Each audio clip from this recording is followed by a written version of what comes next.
गौरी सीतानाथ प्रेमानंदे अगवारे हरि हरि बोलो निताई गौरी सीतानाथ प्रेमानंदे अगवारे हरि हरि बोलो निताई गौरी सीतानाथ प्रेमानंदे अगवारे हरि हरि बोलो राधा दामोदर जय राधा दामोदर जय राधा दामोदर जय राधा दामोदर जय राधा दामोदर जय राधा दामोदर समवेत भक्तबिंदे चरणे आमार कोटि कोटि दंडवत प्रणिपात।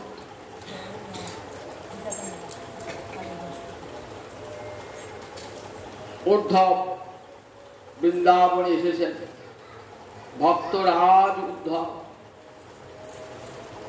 জ্ঞানেতেও শ্রেষ্ঠ ভক্তিতেও শ্রেষ্ঠ। ভক্ত কক্ষা যতগুলি করেছেন বৃহৎ ভাগবতামৃতে সনাতন গোস্বামী পাদ তাতে দেখিয়েছেন এই ঐশ্বর্যময়ী ভক্তি একবারে চরমতম ধাপে উত্থান। জগতের যত ভক্ত আছে সমস্ত ভক্তের মধ্যে প্রহ্লাদ প্রধান।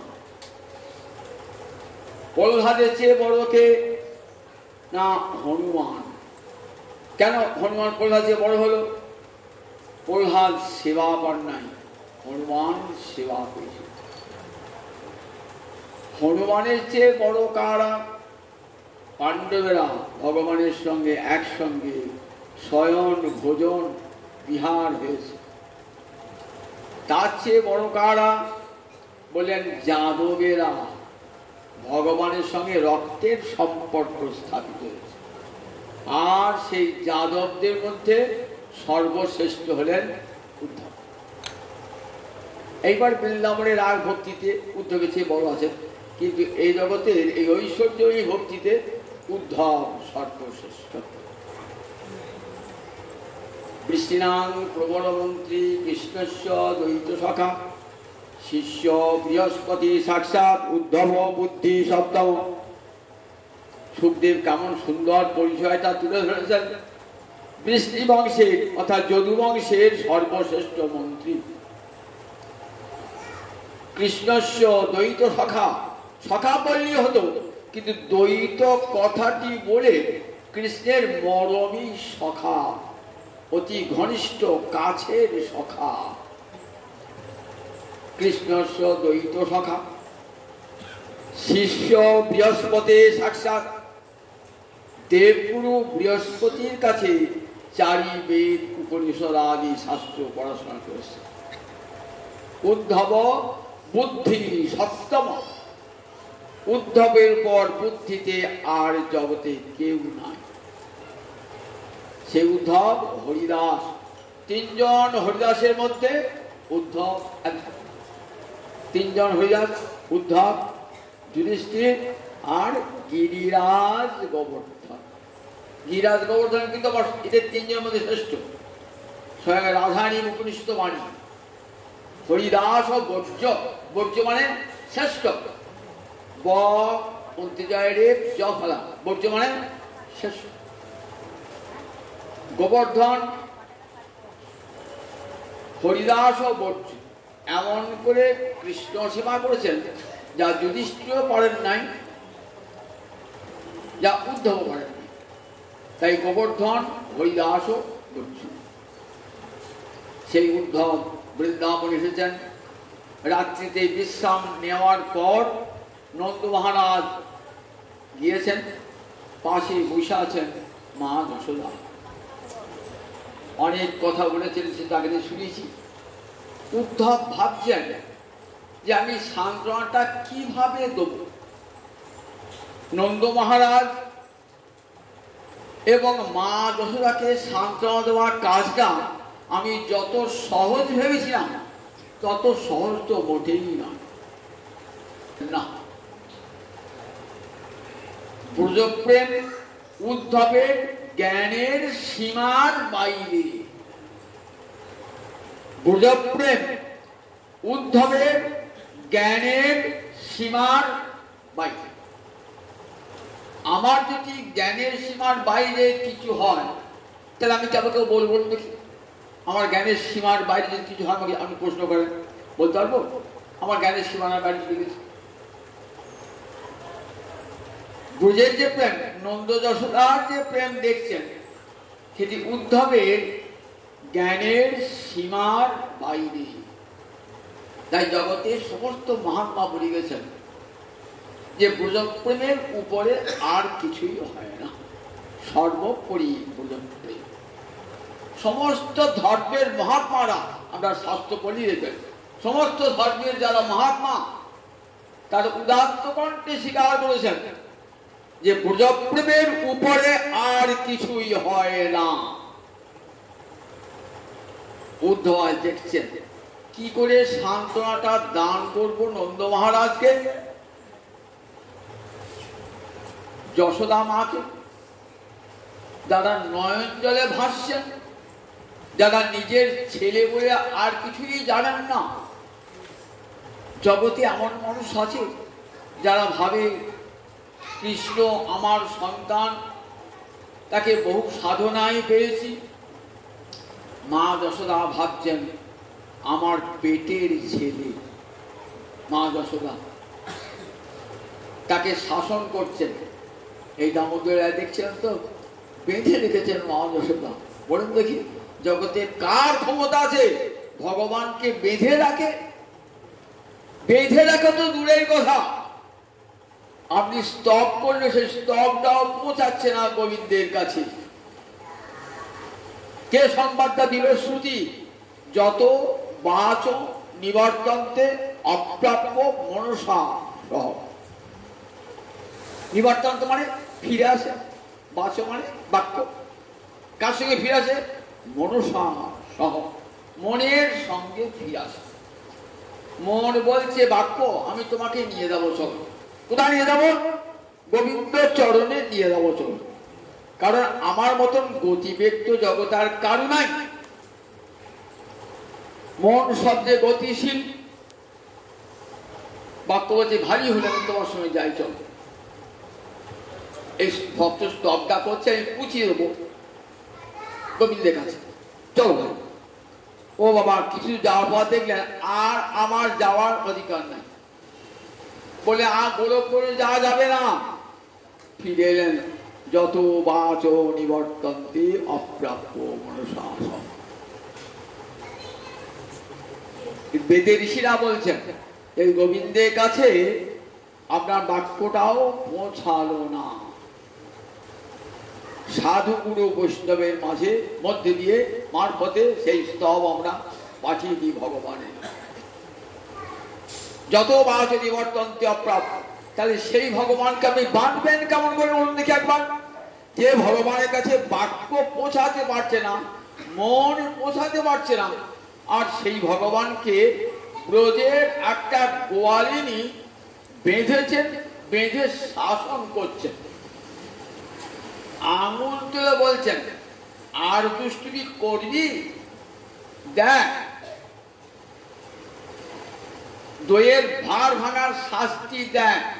তোর খাওয়া বন্ধ হয় থেকে, তোর খেলা বন্ধ হয় থেকে।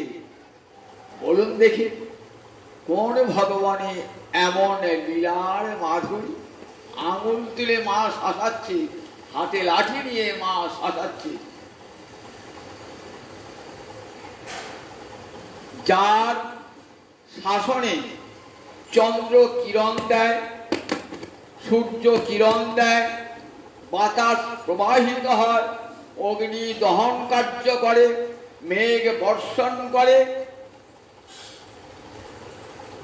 আর স্বয়ং যমরাজা যার অধিকারে বসে দণ্ডদান করে, আর সেই ভগবানকে দণ্ডদান করেছেন মা যশোদা। দামবন্ধ লীলায় শুনেছেন তো? দেখুন একবার কতখানি মায়ের এই বাৎসল্য রস। উদ্ধবের জ্ঞানের সীমার বাইরে উদ্ধব ভাবতেই পাচ্ছেন না যে আমার জ্ঞান তো অতখানি পৌঁছায় নাই। আমার মা যশোদা, নন্দ মহারাজ অত লেখাপড়া করেন নাই, তাদের অত শাস্ত্র জ্ঞানও নাই। ওই গুরুদেবের মুখে যা শোনেন, আর আমি তো এত শাস্ত্র পড়েছি, স্বর্গ থেকে পড়ে এসেছি দেবগুরু বৃহস্পতির কাছে, কিন্তু তাদের প্রেমের নাগা তো আমি পাচ্ছি না। কি করে তাকে উপদেশ দানটা করব? উপদেশ দান করতে গেলে কিছু একটা পেতে হবে, তো উপদেশ করবো। হাউ হাউ করে কাঁদছেন, ভাবছেন বলি নন্দ মহারাজ আপনারা সত্যি ধন্য, কাঁদুন। এমনি করে আপনাদের কান্না দেখে জগতে জীব যুগ যুগ ধরে মা যশোদা তুমি কাঁদো। জগতে সবাই ছেলের জন্য কাঁদে, স্ত্রীর জন্য কাঁদে, পতির জন্য কাঁদে, ভগবানের জন্য কে কাঁদে?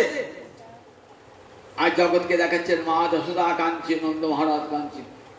যদি বলি কেঁদো না, তাহলে শাস্ত্র বিরোধী আচরণ হয়ে যাবে। আবার যদি বলি কাঁদো, তাহলে সান্ত্বনা দান করা হবে না। ভাবছেন কি বলি কি বলি। এমন সময় নন্দ মহারাজ আর অন্তরে একটা বৈকল্য এলো। কি বলে? যে কৃষ্ণ সত্যি মনে হয় ভগবান নয়, কারণ ভগবান না হলে নারায়ণী শক্তি আদেশ করেছিল।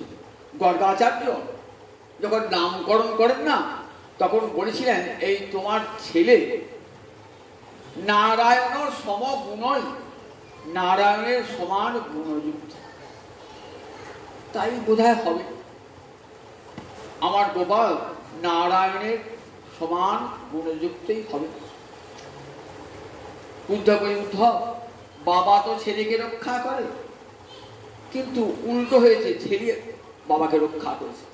দাবাগ্নি বাত বর্ষাচ্ছ বয়ম রক্ষিতামহু, বনের আগুন থেকে আমরা রক্ষা পেয়েছি, ইন্দ্রের ঝড় বৃষ্টি থেকে রক্ষা পেয়েছি, কালিয় নাগের হাত থেকে রক্ষা পেয়েছি, বৃন্দাবনে কত কত অসুর এসে রক্ষা পেয়েছি, আমার ছেলেই রক্ষা করেছে। মনের মধ্যে একটা ভাব এলো, তাহলে বোধহয় আমার গোপালের মধ্যে কিছু ঐশ্বরীয় শক্তি আছে। উদ্ধব ভাবছেন এইবার আমি বলার সুযোগ পেয়েছি, কারণ উদ্ধবের মধ্যে ঐশ্বর্য জ্ঞান, মাধুর্য জ্ঞান তো নাই। উদ্ধবে আছে কৃষ্ণের ভগবত বুদ্ধি, আর পিতানন্দ মা যশোদা আছে পুত্র বুদ্ধি। দুটোর মধ্যে কত তফাৎ দেখো। উদ্ধবের ভগবত বুদ্ধি, উদ্ধব জানেন ভগবান জগতের সৃষ্টি স্থিতি লয়কর্তা, তিনি অচিন্ত শক্তি নিকেতন, অনন্ত শক্তির আধার। তার ইচ্ছা ছাড়া জগতের একটা পাতাও গাছ থেকে খসে পড়ে না, এটাই উদ্ধবের জ্ঞান। আর মা যশোদা কি ভাবেন? আমার গোপাল আমার পেটে হয়েছে, আমার গোপাল ননি চুরি করে করে বেড়ায়, আমার গোপাল মিথ্যা কথা বলে। দেখো পুত্র বুদ্ধি কেমন, সে দুষ্ট হয়েছে, তাকে শাসন করতে হবে, মায়ের এই পুত্র বুদ্ধি। আর উদ্ধবের ভগবত বুদ্ধি, দুটো বুদ্ধিতে কত তফাৎ। উদ্ধব কেমন করে সান্ত্বনা দান করবেন যখন চরম বিরহে মাঝে মাঝে ঐশ্বর্য বোধ দেখা দেয়। বৃন্দাবনে মাধুর্য বড়, সেখানে ঐশ্বর্য মাধুর্যের গুণীভূত হয়ে আছে।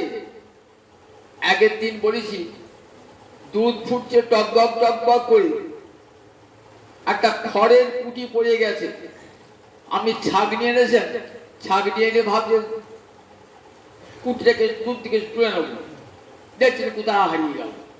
আবার কিছু কবার দেখছেন, আবার ছাগনি আনছে, হারিয়ে যাচ্ছে। আমার দিকে মাঝে মাঝে ঐশ্বর্য দেখা দেয়, কিন্তু মাধুর্যে তরঙ্গে কোথায় তলিয়ে চলে যায়। গোপনে গোপনে ঐশ্বর্য সেবা করতে আসে গোবিন্দকে, গোপনে গোপনে আসে সেবা করতে আসে। মাধুর্য যেখানে মহারানী, সেখানে যেন ঐশ্বর্যের অধিকার না। উদ্ধব ভাবছেন একটু একটু একটু কুল পেয়েছি, এইবার বলি। মা যশোদা পিতানন্দ থেমেছেন, এইবার উদ্ধব বলছে, উদ্ধব বলছে যুবাং শ্লাঘ্যতম নূনাং নূনং দেহিনাম ইহ মানদ। যুবাং শ্লাঘ্যতম নূনং দেহিনাম ইহ মানদ। হে মানদ, মানদ মানে যে অপরকে মান দান করে তাকে কি বলে? মানদ। মানং দদাতি যশ, যে অপরকে মান দান করে তাকে বলে মানদ। নন্দ যশোদা কেমন করে মান দিয়েছেন উদ্ধবকে, পুত্রের বন্ধু ভেবে। তাই দেহিনা, জগতে যত যত দেহধারী মানুষ আছে তাদের মধ্যে যুবাং শ্লাঘ্যতম, যুবাং মানে তোমরা দুইজন, যুষ্ম শব্দের দ্বিতীয় প্রথম দ্বিবচনে যুবাং, তোমরা দুজন, যুবাং শ্লাঘ্যতম, তোমরা দুজন জগতে প্রশংসনীয়। শ্লাঘ্য মানে, শ্লাঘ্য মানে প্রশংসনীয়, শ্লাঘ্যতম মানে সবচেয়ে বেশি প্রশংসনীয়। জগতের যদি কেউ কৃষ্ণ ভক্তের গৌরব বর্ণনা করে তাহলে তোমাদের নামটা আগে পড়বে, শ্লাঘ্যতম। যুবাং শ্লাঘ্যতম নূনং, নিশ্চয়ই দেহিনাম ইহ মানব। নারায়ণে অখিল গুরু যৎকৃতামতি ঈদৃশি। আমরা কি করে শ্লাঘ্যতম হলাম? মনে মনে ভাবছেন নন্দ যশোদা, আমরা কি করে প্রশংসনীয় হলাম? উদ্ধব বলছেন নারায়ণে অখিল গুরু যৎকৃতামতি ঈদৃশি। অখিল গুরু যে নারায়ণ, সেই নারায়ণে তোমাদের এত মতি, এত ভালোবাসা। তাই জগতে তোমরা ভক্ত শ্রেষ্ঠ এবং সমস্ত গৌরবের বিষয়। জগতে যত যত ভক্ত আসবেন তোমাদের দুজনের কথা উচ্চ কণ্ঠে বর্ণনা করবেন গৌরবের সঙ্গে। এই কথাগুলো কেমন হচ্ছে না, নন্দ যশোদার বুকে শেল মিলছে। ভাবছেন উদ্ধব শুনেছি খুব পণ্ডিত বিদ্বান, তাহলে উদ্ধবের মুখ দিয়ে এমন কথা বেরোলো কেমন করে? বলছেন তোমরা দুজন প্রশংসার পাত্র, জগতে সর্বোত্তম প্রশংসার পাত্র। কি করে? ছেলে হারিয়ে কাঁদছি, সে তো দুর্ভাগা যে ছেলে হারিয়ে কাঁদে, সন্তান হারিয়ে কাঁদে। আর উদ্ধব কিনা বলছেন যে তোমরা দুজন প্রশংসনীয়। আবার শুধু তাই নয়, বলছেন নারায়ণে অখিল গুরু যৎকৃতামতি ঈদৃশি। তোমাদের পুত্র তো নারায়ণ, সেই নারায়ণে তোমাদের এমন বুদ্ধি। তাহলে এতক্ষণ ভাবছিলাম পুত্রকে হারিয়েছি, এখন ভাবলাম ভগবানকে হারিয়েছি। তাহলে সান্ত্বনা হয় কেতে? সান্ত্বনা হয়। আমি ভাবছিলাম কাঁচ হারিয়েছি, পরে শুনলাম না কাঁচ না, আপনি হিরে হারিয়েছ। তখন মনটা কেমন হবে বলুন দেখি? যা কাঁচ হারিয়েছি বলে মনটা সান্ত্বনা পেয়েছিলাম। ও বাবা, বলছি হিরে হারিয়েছি, তাহলে কখন হবে? তাহলে কাঁচ হারিয়ে নারায়ণ, আমার গোপাল নারায়ণ। তাহলে যে নারায়ণকে পেয়ে, ভগবানকে পেয়ে হারায়, সে কি জগতে ভাগ্যবান হয় নাকি? আর প্রশংসার যোগ্য হয় নাকি? জগতে তার তো দুর্ভাগ্য, ভগবানকে পেয়েও সে হারায়। মনে মনে ভাবছে উদ্ধবের সান্ত্বনা, এতটুকু সান্ত্বনা দান করতে পারছেন উদ্ধবের নন্দ যশোদার মনে, এতটুকু ব্যথার পড়ে দিতে পারছে না। বলছেন তাতে যেন আরো বেশি ব্যথা বেড়ে গেল। বলছেন এতৌ হি বিশ্বস্য বীজজনী রাম মুকুন্দ পুরুষ প্রধান। এত মানে এই দুইজন, কে কে? বলরাম আর কৃষ্ণ। বীজজনী, জগতের উৎপত্তির কারণ। বীজ আর জনি মিলিত হলে তবে জগতে সৃষ্টি হয়। পিতা বীজ, মাতা জনি, মিলনে সৃষ্টি হয় জগতে সব কিছু। বীজজনি ভগবান নিজেই জগতের বীজ, আবার জগতেই নিজের জন্য। তিনি নিজেই নিমিত্ত কারণ, আবার তিনি নিজেই উপাদান কারণ। এই জগতে যদি কিছু সৃষ্টি করতে হয়, মনে করুন কুমোর, সে মাটি হাড়ি তৈরি করছে। কুমোর হলো বীজ,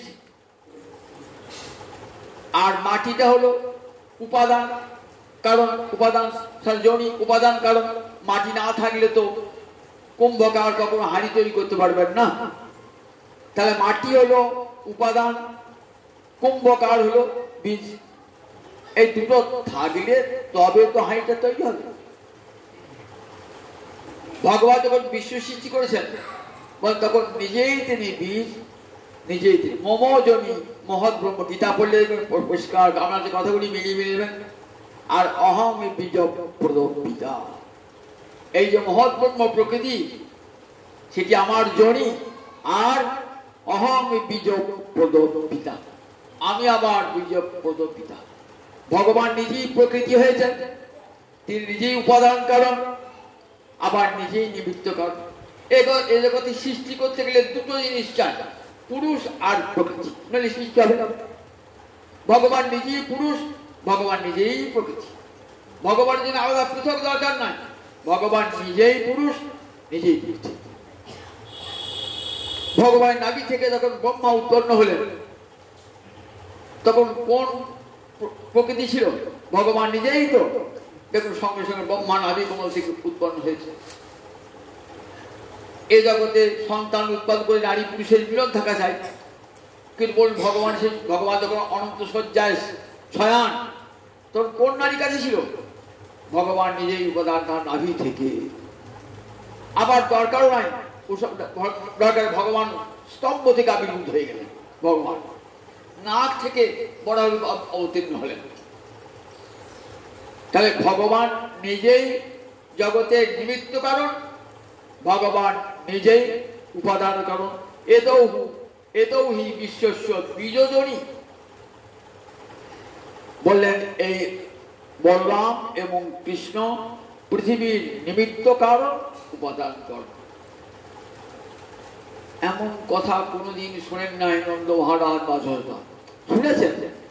তিনিও ভগবানের বিশ্বাসী, তার ঘরে শালগ্রাম শিলায় নারায়ণ আছেন।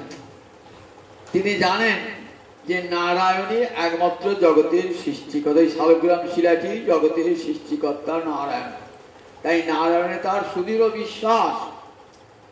কিন্তু তার ছেলে কেমন করে হবে, তার ছেলে কেমন করে জগতের সৃষ্টিকর্তা হবে, এটা বুদ্ধিতে আনতেই পারছেন না।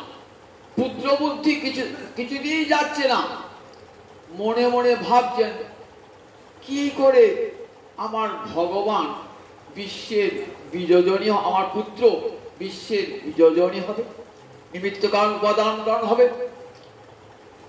আমি তো গুরু মুখে শুনি যে নারায়ণ হতেই জগতের সৃষ্টি হয়েছে, তার দ্বারা জগতের স্থিতি, তার দ্বারা জগতের প্রলয়। উদ্ধব বলছেন দেখো সেই ভগবান অবতীর্ণ হন কেন জানো? অজপি স্বর্ণব্যাত্মা ভূতানাম ঈশ্বর বিশর প্রকৃতি সাম অধিষ্ঠায় সম্ভবামি আত্মমায়না। ভগবান অজ, তার জন্ম নাই বলে ভগবান একটা নাম অজ। অজ হলো আমি জন্মাই। যারা জ্ঞানী তারা বলেন ভগবান অবতার নাই, ভগবান অবতার নেই, ভগবান নিরাকার, ভগবান জন্মাকে কি ভগবান তো অজ। সেই জ্ঞানীদের মতটাই ভগবান তুলে বলছেন হ্যাঁ ঠিকই বলেছে, আমার জন্ম নাই। জ্ঞানীরা বলেন ভগবান জন্মগ্রহণ করলে কি হবে? এই জগতের বিকার গ্রহণ করতে হবে। জন্মগ্রহণ করলেই বালক থেকে যুবক, যুবক থেকে প্রৌঢ়, তার থেকে বৃদ্ধ হতে হবে, শরীরের বিকার হবে। যে কোনো উৎপন্ন জিনিসেরই বিকার হয়। ভগবান যদি জন্মান তাহলে ভগবানের বিকার হবে, কিন্তু ভগবান তো অপরাত্মা। আবার ভগবান এই জগৎকে নিয়ন্ত্রণ করেন, তিনি জগতের নিয়ন্ত্রণ। সুতরাং তিনি এই নিয়ন্ত্রিত জগতে আসবেন কেমন করে? বলেন, জ্ঞানী তোমার কথা ঠিক, আমি অজয়, আমি অজম, আমি অব্যয়মা, আমি ভূতানাম ঈশ্বর, জগৎ নিয়ন্তা। তথাপি আমি আমার শুদ্ধা সত্য প্রকৃতিকে অবলম্বন করে যোগ মায়ার দ্বারা পৃথিবীতে অবতীর্ণ হই। যোগ মায়া চিৎশক্তি বিশুদ্ধ সত্য পরিণতি, তার শক্তি লোকে দেখাইতে ভক্তগণের গুণধন, এই রূপ রতন প্রকট কইল নিত্য লীলা হইতে। এই রূপটা প্রকটিত করলেন কে? আত্মমায়া, ভগবানের নিজের মায়া, যোগ মায়া। চণ্ডীতে পড়েছেন তো, কাশা মহামায়া জগৎপদে হরে শক্তি, ভগবান শ্রীহরির শক্তি যোগ মায়া। বৃন্দাবনে যত যত লীলা, গোলকে যত যত লীলা, বৈকুণ্ঠে যত যত লীলা, সব লীলা করছেন কে? যোগমায়া। এই যোগমায়াই আমার রূপ প্রকটিত করে দেয়, তাকে অবলম্বন করে আমি পৃথিবীতে আবির্ভূত হই। কি জন্যে আবির্ভূত হই? উদ্ধব বলছেন, ক্রীড়ার্থ সাধুনাং পরিত্রাণায়। ক্রীড়ার্থ, ক্রীড়া মানে খেলা। ভগবানের লীলা মানে কি? ভগবানের লীলা মানে খেলা। ভগবানের খেলাকে লীলা বলা হয়। খেলা কখন করে? মানুষ পরমানন্দে খেলা করে। কন্দুক ক্রীড়াবত, মহারাজা বল খেলছেন, তার বল খেলা দরকার নাই, খুব আনন্দ মাঠে নেমেছেন খেলতে। ভগবান ঠিক তেমনি আনন্দময়। ভগবান একাংশে স্থিত জগৎ, এক অংশে অনন্ত কোটি ব্রহ্মাণ্ড, আর বাকি যে তিন অংশ থাকলো সেটা কোথায় আছে? বাকি তিন অংশ অমৃত লোকে, সেটা খরচ হয় না, সেটা জমা আছে। এক অংশে আনন্দে জগৎ ভাসছে, তাহলে তিন অংশ এখনো জমা রইল একাংশে স্থিত জগৎ। ত্রিপাদস্য অমৃত দেবী, আর ত্রিপাদ চতুষ্পাদ বিভূতির মধ্যে এক পায়ে এই অনন্ত কোটি ব্রহ্মাণ্ড। আর যে ত্রিপাদ বিভূতি রইল সেটা হইল অমৃতময় লোকে ত্রিপাদ বিভূতি। একটা ছোট ছেলে দেখবেন যত বড় হচ্ছে না, আর তত তার লাফালাফি কাটছে, ত্রিল বিলি গোলাপ আছে। আর আমি বুঝে গেছিলাম না, ভালো লাগছে না, হ্যাঁ তাই দিচ্ছে। কেন বলুন লোকে? আমার শক্তি ক্ষয় হয়ে গিয়েছে, ক্ষয়ের পথে। আর এই ছোট ছোট একটা শক্তি প্রতিদিন বাড়ছে, একটু একটু করে বাড়ছে। কোথায় সে শক্তি রাখবে?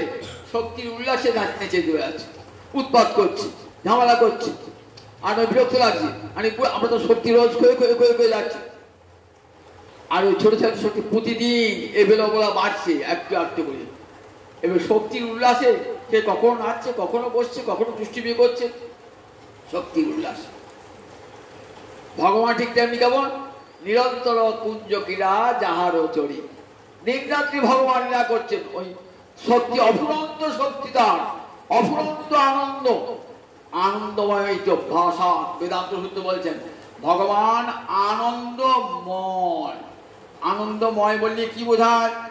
আনন্দ শব্দের সঙ্গে যদি ময়ক প্রত্যয় যোগ করা হয় তাহলে হয় আনন্দময়। কখন আনন্দময় ময়ক প্রত্যয় প্রয়োগ হয়? প্রাচুর্য অর্থে, ব্যাপকতা অর্থে। আমরা বলি না, দেখো রাস্তাটা জলময় হয়ে গেল, মানে জলে ভেসে গেল। তিনি ভগবান আনন্দময় মানে আনন্দের বন্যা। ভগবানের আনন্দের বন্যা। এক অংশের আনন্দে অনন্ত করে ব্রহ্মাণ্ড ভাসছে, ব্রহ্মা পাগল, শিব পাগল। আর যে তিন অংশ রয়েছে কত আনন্দ বলুন দিকে একবার। আনন্দাদেব খল্লিমানি ভূতানি জায়ন্তে আনন্দেন জাতানি জীবন্তি আনন্দং প্রান্তি অভিসংবিশন্তি। এই আনন্দ হতেই জগতের সৃষ্টি। আনন্দের দ্বারাই যে বেঁচে আছে সেই আনন্দের আভাস আমাদের রয়েছে। স্ত্রী, সংসার, পুত্র, অর্থ, বিত্ত, যশ, এই আনন্দের আনন্দ নয়, আনন্দের আভাস, সেই আভাসটাকে আমাদের এত আনন্দ। সত্যিকারে আনন্দ পেলে কি আনন্দ হয় বলুন দেখি? আভাসটাকে এত আনন্দ। সংসারে যে আনন্দটুকু পায়, এটা না থাকলে কোনো মানুষ বাঁচত না। স্ত্রী আছে, পুত্র আছে, ঘর আছে, সারাদিন পরিশ্রম করছেন, একটু সংসারে স্ত্রী পুত্রের মুখে আনন্দ হাসি দেখবার জন্য এই আনন্দটুকু ভগবান দিয়েছেন। যে দেশ আনন্দ নস্যাৎ কো বা ধ্যানাৎ কো বা প্রাণনাথ, শ্রুতিবেদ কথা বলছেন। যদি এই আনন্দটুকু না থাকতো, জগতে কে বাঁচতে চাইতো, কে শ্বাস প্রশ্বাস ফেলতো? এই আনন্দটুকু ভগবান দিয়ে গেছেন। আনন্দের আভাস, আনন্দের আভাস যখন বলছিলেন, আনন্দের আভাসই তোরা মেতে আছিস, আর সত্যিকারে আনন্দ পেলে তোদের কি হবে একবার দেখ। এই আনন্দ দিচ্ছি কেন? যাতে ওই আনন্দের সন্ধান করিস তোরা। একটা গল্প বলি। একটা রাজার ছেলে, একটা বড় লোকের ছেলে, একটা গরিবের ছেলে, খুব বন্ধু, এক স্কুলে এক ক্লাসেই পড়ে। স্কুলে যখন ছুটি হয়ে যায়, মাস্টারমশাই আসেন না, তখন মারামারি লেগে দুইরা মারামারি লেগে কুস্তি করে। রাজা জমিদার বড় লোকের ছেলেটা ভালো মন্দ খায়, তো গায়ে শক্তি আছে, আর গরিবের ছেলেটা দুধ খেতে পায় না, তো একবার রোগা পিংটি হয়ে আছে, হেরে হেরে যায়।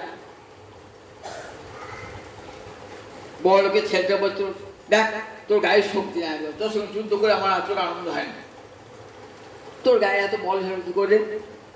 বলে আমি দুধ খাই, তো দুধ খাবি, তাহলে গায়ে বল হবে। দুধ নামটাই সে ছোড়ে নাই। মা তো ভিখারিনি, ভিক্ষা করে আনিয়ে দুটি চাল যা জুড়লো, ভিক্ষা চাল কাড়া আকাড়া খেলে উঠি। মাকে বলছে, মা দেখো বন্ধুর সঙ্গে লড়াই করতে আমি হেরে যাই।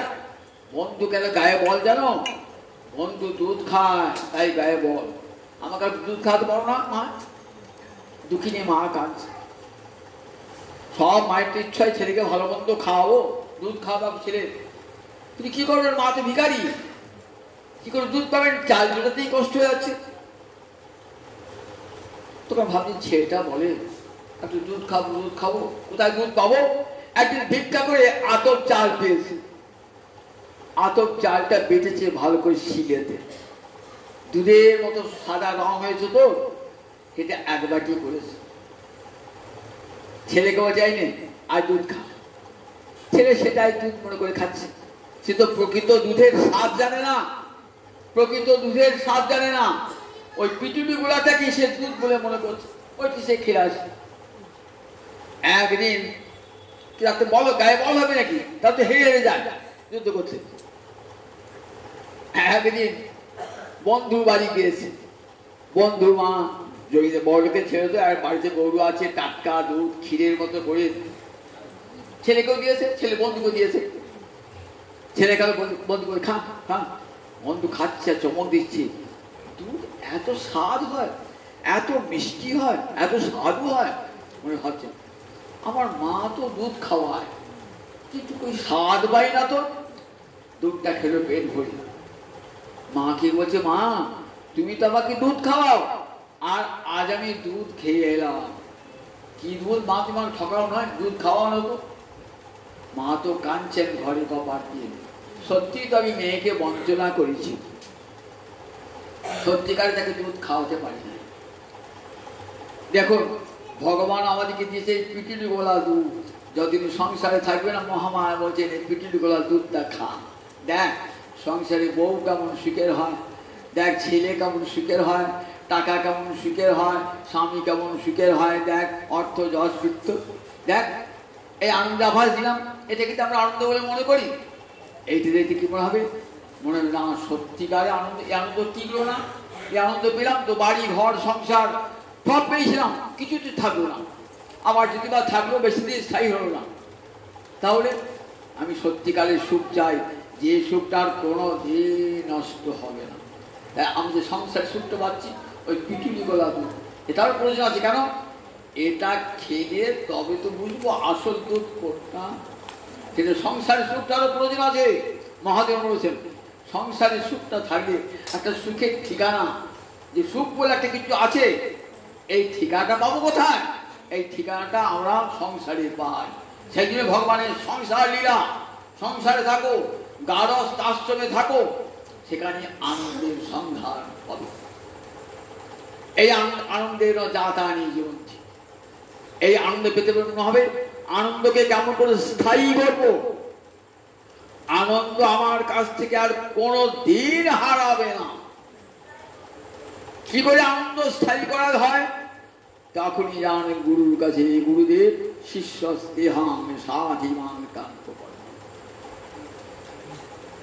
কোনটা শ্রেয় আর কোনটা প্রিয় আমাকে কৃপা করে দাও। সংসারের সুখটা প্রিয়, আর প্রিয় কাকে বলে? যা আপাত রমণীয় কিন্তু পরিণামে দুঃখপ্রদ। আপাত রমণীয়, ঘরে বউ আনলেন, ছেলে হলো, সংসার হলো, আপাত খুব রমণীয় হলো, কিন্তু পরিণামে দুঃখপ্রদ হলো। দেখলেন ছেলে মানুষ হলো না, স্ত্রী দুর্দান্ত হলো, এই দেখেন সংসার ৯-৬ হয়ে গেল, পরিণামে দুঃখপ্রদ। একে বলে প্রিয়। আর শ্রেয় কাকে বলে? যা আদিতেও সুখ দেয়, আবার শেষেও সুখ দেয়। হয়তো সে শ্রেয়টা পেতে একটু কষ্ট হবে শ্রেয় সাধন করতে গেলে, কিন্তু এই শ্রেয়টা পেলে পরে আর কোনো দিন বিনষ্ট হবে না। এই আনন্দ পেলে আর কোনো দিন বিনষ্ট হবে না। এই আনন্দ চিরকাল থেকে যাবে। এই আনন্দের সন্ধানে জগতের যোগী, জ্ঞানী, ধ্যানী, তপস্বী এই আনন্দের সন্ধানে সংসার ছেড়ে বিভাগী হয়েছেন। সেই আনন্দের সন্ধান দাও, সেই আনন্দের ঠিকানা দাও। শিষ্য যাচ্ছেন গুরুদেবের কাছে, দাও সেই আনন্দের ঠিকানা। কোথায় গেলে সে আনন্দ পাবো? গুরুদেব কি বলবেন? দেখ, সংসার বউ নিয়ে বেঁচে থাকলে কখনো আনন্দ পাবি না। ওখানে তো আনন্দ নাই। কোথায় আনন্দ আছে? ওই দেখ, আমি দেখাচ্ছি। তৎপদমে দর্শিতমে যেন তস্मै শ্রী গুরবে নমঃ। ওই বিষ্ণু পরমে পদে মধ্য উৎস, ওই রাধা মাধবের চরণে সব মধু এসে। ওমে মধু, অমে মধু, জমে মধু। বেদের মধুবতী সুক্ত আছে। যখন মনটা দেখবেন গোবিন্দ চরণ যাবেন, তখন দেখবেন জগৎ মধুময় হয়ে গেছে। মধু বা তাড়িতাতি মধু খরন্তি সিন্ধব। বেদের ঋষি সাধনায় মগ্ন, মধুময় মাধবকে পেয়েছেন। আর জগতে কোনো দুঃখ বেদনা সব শেষ হয়ে গেছে। সব দুঃখ বেদনা শেষ হয়ে পরিসমাপ্ত। কখন হয়? মধুময় মাধবকে পেলে আর সব যন্ত্রণার অবসান করে। কেশব ক্লেশ আসন। কতদিন সংসারে ক্লেশটা থাকবে? যতদিন গোবিন্দ চরণে মতি না হবে। কৃষ্ণায় বাসুদেবায় হরয়ে পরমাত্মনে প্রণত ক্লেশ নাশায় গোবিন্দায় নমো নমঃ। প্রণত ক্লেশ নাশায়, প্রণত মানে তার চরণে যারা প্রণামে জানান, প্রকৃষ্ট রূপে দেহ মনকে নত করে দেয়, তাই প্রণত। ক্লেশ, তাদের যত প্রকার সংসার ক্লেশ তিনি নাশ করে দেন। এই জন্য তার কেশব না, ক্লেশ নাশ করেন বলে গুরুদেব কর্মে দীক্ষা মন্ত্র দান করে অন্তরের অন্ধকার দূর করে দিয়ে জ্ঞানের প্রদীপ জ্বালিয়ে দিয়ে পথ দেখিয়ে দেন। দেখো, এই আমি প্রদীপটি সংসারের অন্ধকারে ছিলে, মায়ার অন্ধকারে ডুবেছিলে, সব অন্ধকার আমি দূর করে দিয়েছি। এইবার এই জ্ঞানের আলো, ভক্তির আলো জেলে চলো, গোবিন্দের চরণ বাণে ধাবিত হও। দেখবে সব সুখ তোমার কাছে আপনা আপনি আসে। আর সুখের চেষ্টা করতে হবে না, আপনা আপনি সুখ আসবে। সুখের জন্য কাঁদতেও হবে না, আপনা আপনি।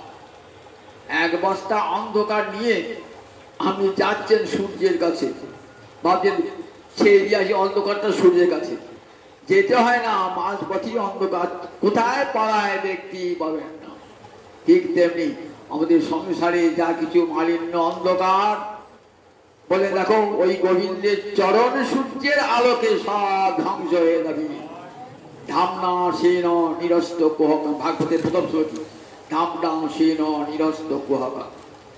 ধামনা মানে তেজ, ধামন শব্দ চিন্তা করে ধামনা, সদা নিরস্ত কুহকম, কুহকম মায়া, মায়ার দেওয়া যত দুঃখ বলে নিরস্ত হয়ে যায়, ধ্বংস হয়ে যায় মায়ার দেওয়া। তাই আনন্দা দেব খল্যমানি ভূতানি জায়ন্তে আনন্দেন জাতানি জীবন্তী। আবার একদিন কিন্তু আমাকে ওই আনন্দের কাছে যেতে হবে। জন্মচক্রে যতবার আসুন কেবল আসা আর যাওয়া, গতাগত মেলাভন্তি, একবার আসবেন একবার যাবেন, একবার আসবেন একবার যাবেন, একবার আসবেন। যতদিন ওইখানে না যাচ্ছেন না ততদিন জন্ম মৃত্যুর চক্র থেকে আপনার মুক্তি নাই। কখনো মানুষ, কখনো পশু, কখনো পাখি, কখনো কীট, কখনো পতঙ্গ, কখনো নারী, কখনো পুরুষ, কখনো ব্রাহ্মণ, কখনো চণ্ডাল, কখনো বৈশ্য, কখনো শূদ্র, কখনো পাপী, কখনো পুণ্যবান, কখনো ভাগ্যবান, কখনো ভাগ্যহীন। এইভাবে জন্মচক্রে কর্মফল ভোগ করতে করতে করতে করতে করতে জীব কিন্তু একদিন শেখা যাবে আনন্দান প্রান্তি অভিসন্ধি সন্ধি। বেদে ঋষি উচ্চকণ্ঠে বলছেন যে আনন্দতে জগতের সৃষ্টি হয়েছে, তিনি আনন্দ দিয়ে সমস্ত জীবকে বাঁচিয়ে রেখেছেন। আবার সেই পরম আনন্দের পথে একদিন ভগবান জীব যাবে। স্বয়ং তিনি আনন্দময় ভগবান, আনন্দময় যে ভাষা ভগবান আনন্দময়, সেই আনন্দময় উদ্ধব জানেন, সেই ভগবান আনন্দময়। উদ্ধব তো জ্ঞানী শ্রেষ্ঠ, আবার ভক্ত শ্রেষ্ঠ। বলছেন দেখো তার চরণ একবার যারা প্রাণকালে স্মরণ করে, উদ্ধব বলছেন যারা মহারাজ মা যশোদা শোনো ভালো করে কান করে, প্রাণকালে ক্ষণকাল যদি মনটা গোবিন্দ চরণে কেউ নিবিষ্ট করে তাহলে তাকে আর সংসার ক্লেশ ভোগ করতে হয় না। মরণে যা মতি শৈব গতির ভাবে, মরণকালে আপনার যেমন মতিটা হবে পরজন্মে আপনার গতিটা সেই রকম হবে। সংসার কথা, বোর কথা, ছেলের কথা, টাকার কথা চিন্তা করতে করতে বললেন, আবার টিকটিকি গিরগিট হয়ে ঘরে ঘুরে ঘুর ঘুর ঘুর ঘুর করবেন। টাকা জমেছে, একগাদা পাহাড় করেছেন, সাপ হয়ে আসবেন, টাকা নিয়ে বসে থাকবেন, ভোগও লাগবে কিছুই লাগবেন, ন দেবায় ন ধর্মায়, এমনি করে ঘুরতে হবে যতবার।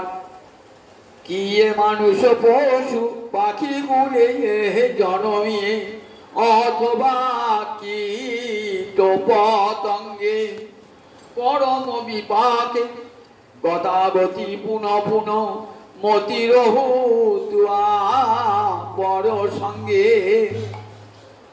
মিথিলার কবি বিদ্যাপতি কবি সার্বভৌম বলছেন আমার কর্মফলে যদি আমি কখনো মানুষ হব, পশু হব, পাখি হব, কীট হব, পতঙ্গ, প্রভু কর্মফল তো যা কর্ম করছি ফল তো ভোগ করতে হবে প্রভু। কিন্তু একটা নিবেদন প্রভু আমার, আমি কীটই হই আর পাখি হই আর নরই হই আর নারী হই, ব্রাহ্মণী হই আর চণ্ডালী হই, আমার একটা প্রার্থনা মতিরহ তুয়া পর সঙ্গে, আমার মতি যেন থাকে তোমার রাঙা চরণে, আমার মতি যেন থাকে। কিন্তু এই মতি থাকে না মৃত্যুকাল। দেখবেন গীতায় বলেছেন সদা তদ্ভাব ভাবিতা। আপনি ভাবছেন সারা জীবন না বলে শেষ খেলা পড়ে দেবো, সারা জীবন যা বলি না কেন শেষ খেলা, শেষকালে কিছুতেই মুখে হরিয়া আসবে না, শেষকালে মুখে হরিয়া আসবে না। তাহলে শেষকালে কিছু হরিয়া আসবে না, সদা তদ্ভাব ভাবিত। সারাটি জীবন যদি হরি বলে কাঁদেন তাহলে মরণকালেও দেখবেন হরি হরি বলতে বলতে প্রাণে পরিত্যাগ করবেন। সারা জীবন যদি হরি বলেন। রামদাস বাবার যখন প্রাণ ত্যাগ হচ্ছে, ডাক্তার নীলরতন ধর দেখছেন আর দেহের সব অংশের মৃত্যু হয়ে গেছে, আর গলার নলিটা নাম করে যাচ্ছে, গলার নলিটা নাম করছে, আর সব দেহের দাদা অংশ সব মৃত্যু ঘটে গেছে। নামে কি ফল দেখুন নামে, আর গলার নলিটা তখন নড়ছে। ভজনিতাই গৌরাধে শ্যামে জপ হরে কৃষ্ণ হরে রাম ভজনিদায় গৌরী রাধে জপ হরে কৃষ্ণ হরে রাম। নয়নজয় ভাস্কর আছে নাম করেছেন মৃত্যুকালো সেই কণ্ঠ দিয়ে হরিনাম সদা তদ্ভাব ভাবি। সারা জীবন যদি হরিনাম করেন তাহলে মৃত্যুকালে কাউকে বলাতে হবে না, আপনা আপনি জিহ্বা দিয়ে হরিনাম আসবে আপনা। আমার ঠাকুর দাদার মৃত্যুকালে আমি দেখেছি, আমি যখন ক্লাস 10-এ পড়ি, আমার ভালো জ্ঞান, টাটকা জ্ঞান আছে। পাশে বসে আছে আমার বাবা, বলছেন বাবা বলো হরে কৃষ্ণ হরে কৃষ্ণ।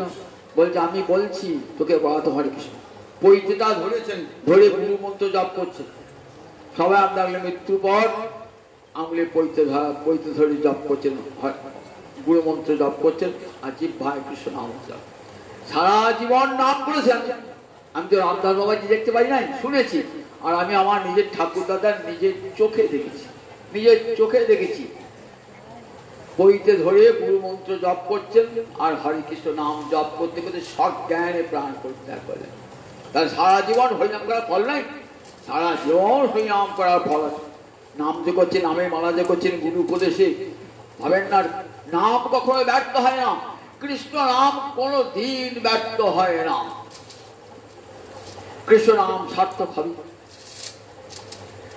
তাই এক বুদ্ধা বলছেন, শোনো মা যশোদা, শোনো নন্দ মহারাজ, এই গোবিন্দের নাম যদি একবার কেউ ক্ষণকালের জন্য মনে মনে স্মরণ করে তাহলে পুরাণকালে তার উত্তম গতি লাভ হয়ে যায়, সে অমৃত লোকে প্রবেশ করে। ক্ষণকাল যদি মনটা গোবিন্দ চরণে নিবিষ্ট হয়ে যায়, ক্ষণকালের জন্য মরণে যামতি শৈবগতি হবে। মানুষ চেনা যায় মরণে, ঠাকুর চেনা যায় চরণে। কথাটা মনে রাখবে একটা, মানুষ চেনা যায় মরণে। এই মানুষটা কতখানি নাম করেছিল কখন বুঝবেন? মরণকালে। তখন বাবারে মারে বলবেন না, যত যন্ত্রণা হোক কষ্ট, কৃষ্ণ কৃষ্ণ কৃষ্ণ বলবেন। আর ঠাকুর চিনবেন চরণ। ঠাকুর বলি গো ঠাকুর হবে না, আমি অবতার হয়ে যাই, ভগবান হয়ে নেমেছি। বলে দেখা পায়ের লোক তার ধ্বজবজ্র অঙ্কুশ চিহ্ন আছে, উপায় আছে, ধ্বজবজ্র অঙ্কুশ চিহ্ন আছে। তোমার আজার লম্বিত বাহু, বিশাল স্কন্ধ তোমার, বলছে আমি ভগবান অবতার। লোকেও বলে জানে না ভগবানের লক্ষণ কি, জানে না। ভগবানের গোবিন্দের দক্ষিণ চরণে 11টি, বাম চরণে 8টি, 19টি চিহ্ন, চরণ চিহ্ন রয়েছে, ধ্বজ বজ্র অঙ্কুশ ছত্রাদি রয়েছে। আছে তোমার চরণ আছে? আমি বলছি ভগবানের কি অবদান দেখো। গৌরহরির চরণে ছিল, সাক্ষাৎ দেখেছেন জগন্নাথ মিশ্র চরণে ছাপ। 8 বছর আমার গুরুদেব অবতার হয়ে গেছে, ভগবান নেমে এসেছেন অবতার। দেখাও দেখাও কি চিহ্ন তোমার, দেখো ভগবানের আজল লম্বিত বাহু আছে, কি আছে? আর সবাই বলে আমার গুরুদেব ভগবান অবতার। বেশ, অবতারই হলো, অসংখ্য অবতার ভগবান নেমে এসেছে। কিন্তু মনে রাখবেন, অবতার বললেই কেউ অবতার হয় না। গৌরহরি কোনদিন বলছেন অবতার? কোনদিন বলেছেন ভগবান? গৌরহরির মুখ থেকে শুনেছেন? কোনদিন বলেন নাই। আমি মায়াবাদী সন্ন্যাসী। ওগো আমরা তুমি ভুল চোখ দেখছো, আমি মায়াবাদী সন্ন্যাসী। ভগবান কখনো বলেন না আমি ভগবান। মুনিগণ শাস্ত্র লক্ষণে তাকে জানতে পারেন ভগবান। তাই তোমার পুত্রের নাম ক্ষণকালের জন্য যদি কেউ স্মরণ করে বা ওই চরণ স্মরণ করে, তার উত্তম গতি লাভ হয়ে যায়। নন্দ মহারাজ এই কথাগুলো শুনছেন বটে, কিন্তু মনে বড় ব্যথা পাচ্ছেন, কষ্ট পাচ্ছেন। কেন কষ্ট পাচ্ছেন? মনে মনে ভাবছে আমার গোপালকে এরা নারায়ণ বলছে, উত্তম কি করে নারায়ণ হবে আমার গোপাল? আমি তো গুরুমুখে নারায়ণের কথা প্রতিদিন শুনি। আমার গুরুদেব অবসর সময়ে, আমি রাজা হলো একটা অবসর সময়ে বসে আমি গুরুমুখে হরি কথা শুনি, দেখেছেন তো। আর আমাদের একটু টাকা পয়সা হয়ে গেলে অমুক গেলে আর গুরু কথা শোনবার সময় পর্যন্ত থাকে না, শোনবার থাকে না। ভাগবতে কত বড় বড় রাজা ঠিক অবসর সময় করতে হরিকথা শোনবার একটা সময় করে দেন। নন্দ মহারাজ বলছে আমি তো আমার গুরুদেব আসেন ঠিক সময়ে, আমি আমার স্ত্রী বসি আর গুরুদেব শোন হরিকথা। আমার গুরুদেব যা যা লক্ষণ বলেন, একটা লক্ষণ তো মেলে না আমার গোপালের সঙ্গে। শোনো উদ্ধব, তুই বলছো আমার গোপাল নাকি নারায়ণ। আচ্ছা, নারায়ণ তো সত্য স্বরূপ। আমার গুরুদেব বলেছেন সত্যম জ্ঞানম অনন্তম ব্রহ্ম। বেদ মাতা বলেছেন ভগবান সত্য স্বরূপ। ভাগবতের প্রতিবাদী সত্যং পরমে ধীমহি। আবার শেষ শ্লোকে সত্যং পরমে ধীমহি। তিনি পর সত্য নয়, পরম সত্য, তিনি সত্যেরও সত্য। তা আমার গোপাল তো মিছের কাজ, মিছে করা ছাড়া কোনো কথা বলে না। ননি খেয়ে বলে ননি খাই নাই, যদি ভার ভেঙে বলে আমি ভার ভাঙি নাই। তা আমার গোপাল কি করে ভগবান হবে? আচ্ছা, নারায়ণ তো কোনো চুরি করা শুই নাই নারায়ণের, কিন্তু আমার ছেলের ছোটবেলা থেকে চুরি করা অভ্যাস, ছেলের চুরি করা অভ্যাস। ভাবছেন আমার ছেলে চোর, আমার ছেলে মিথ্যা কথা বলে, লোকের ঘরে ঘরে গিয়ে উৎপাত করে, বাছুর ছেড়ে দেয় গরুর দুধ খাবার জন্যে, প্রতিদিন মায়ের এসে নালিশ করে। আমি তো থাকি না, কাছার বাড়িতে যাই, কিন্তু মাকে বহু কথা শুনতে হয় এই ছেলের জন্য। আমার ছেলে কি করে ভগবান হবে? মনে ভাবছেন উদ্ধব, ভাবছেন যে আমার উপদেশ মনে হয় নন্দ মহারাজ গ্রহণ করতে পারছেন না। যশোদা যদি গ্রহণ করতে পারতেন তাহলে একটা সম্মতি পেতাম। তো চুপ করে বসে আছেন, চুপ করে বসে আছেন। উদ্ধব এসেছেন, তার কথা শুনতে বাধ্য, তাই শুনে যাচ্ছে। উদ্ধব ভাবছেন কোথায় আমি সান্ত্বনা দান করতে, এত পুত্র বুদ্ধি মা যশোদার পিতা আনন্দে, যে সেখানে আমার ঐশ্বর্য বোধ প্রবেশ করছে না। কেন? নিবিড় পুত্র বুদ্ধি। এক বালতি জলে হাত ধোবাতে বলুন, সঙ্গে সঙ্গে হাতে দিয়ে যাবে, জলটা তরল। একটা কাঠে পেরেক মারতে বলুন, দেখবেন পেরেকটা হাতুড়ি দিয়ে মেরে দেওয়া ঢোকা থাকবে, কারণ তার চেয়ে ওটা কঠিন, তরল না। এবারটা লোহাতে পেরেক মারতে বলুন, দেখবেন পেরেকটা বেঁকে যাবে, ঢুকবেই না। তা কেমন নন্দ যশোদার পুত্র বুদ্ধি কেমন লোহার মতন, সেখানে পেরেক ওই উদ্ধবের বুদ্ধি পেরেক ঢুকছেই না, বেঁকে যাচ্ছে। উদ্ধবের বুদ্ধি বেঁকে যাচ্ছে। এত প্রাণপণে চেষ্টা করছেন মা যশোদা পিতানন্দের অন্তরে দুঃখ দূর করবেন, কিন্তু দূর করবেন কি করে? মনে হচ্ছে তাদেরকে আনন্দান করতেছে, আমি তাদেরকে আরো বেশি করে দুঃখ পাইয়ে দিলাম। ভগবান যদি হবেন তাহলে ভগবান তো অবতীর্ণ হন না। আবার ভগবান তো দেখো বাঁধা পড়ে না, মা দশকে বেঁধেছে, পেটে দড়ি দিয়ে বেঁধেছে, কি করে ভগবান হবে? উদ্ধব অবাক হয়ে ভাবছে ভগবানকে বেঁধেছে মা যশোদা, কতখানি প্রেম। আমিও তো ভগবানের সঙ্গে থাকি, ওই ভগবানকে বাঁধার সাহস তো আমার কোনোদিন হয় নাই। মা যশোদা শাস্ত্র পড়ে নাই, তার গলায় পইতেও নাই, সে গুরু থেকে বেদও পড়ে নাই, কিন্তু এমন ভালোবাসা, হৃদয়ের সুগভীর ভালোবাসায় গোপালকে সে বেঁধেছে। কি করে ভগবান হবে আমার গোপাল? মা যশোদাকে বেঁধেছে। উদ্ধব ভাবছেন যে আমার উপদেশ সব ব্যর্থই হবে, এই উপদেশ আমি লাগাইতে পারলাম না কাজে। উপদেশ মনে মনে ভাবছেন উদ্ধব যে উপদেশ বলেছিলেন আমার বন্ধু, যাও সান্ত্বনা দাও বা, তবে আমার একটা বড় লাভ হয়ে গেল। আমি সান্ত্বনা দিতে পারি আর না পারি, আমার একটা বড় লাভ হয়ে গেল। কি লাভ হলো? আমি যদি ব্রজে না আসতাম তাহলে ব্রজপ্রেম যে কি জিনিস আমি জানতে পারতাম না। ব্রজপ্রেম যে আমার জ্ঞানের সীমার বাইরে, আমার শাস্ত্র জ্ঞানের ঊর্ধ্বে,